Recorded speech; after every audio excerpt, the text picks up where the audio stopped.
densité de la chevelure, c'est la résultante de deux dimensions. D'une part, le nombre de cheveux visibles par centimètre carré, c'est ce qu'on appelle la densité des cheveux, et d'autre part, l'épaisseur des cheveux, c'est-à-dire le diamètre des cheveux.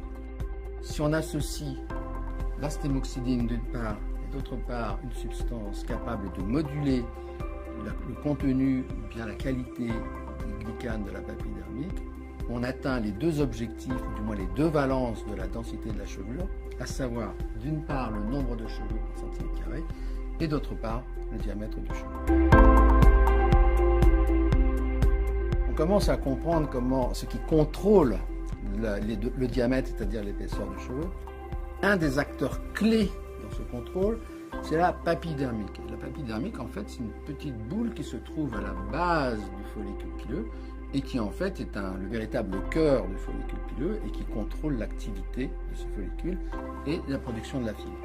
Et ce qu'on sait, c'est que plus le diamètre de cette papille est important, plus le diamètre, l'épaisseur du cheveu, est importante. Lorsque la quantité de glycanes présente dans cette papille dermique augmente, eh bien le diamètre du cheveu augmente. Donc à terme, ce composant que représentent les glycanes, ce composant de la papille dermique, prend une importance majeure dans le contrôle de l'épaisseur du cheveu. Le follicule pileux existe sous deux états, un état dormant et un état actif.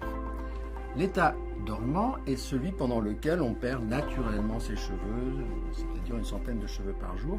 L'état actif, c'est l'état pendant lequel le cheveu est activement produit par le follicule pileux.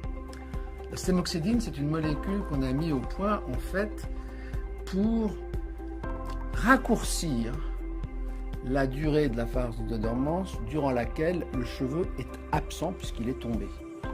Et lorsqu'on raccourcit évidemment cette durée de la phase où le cheveu est absent, eh bien, ipso facto, on va augmenter la densité des cheveux visibles par centimètre carré.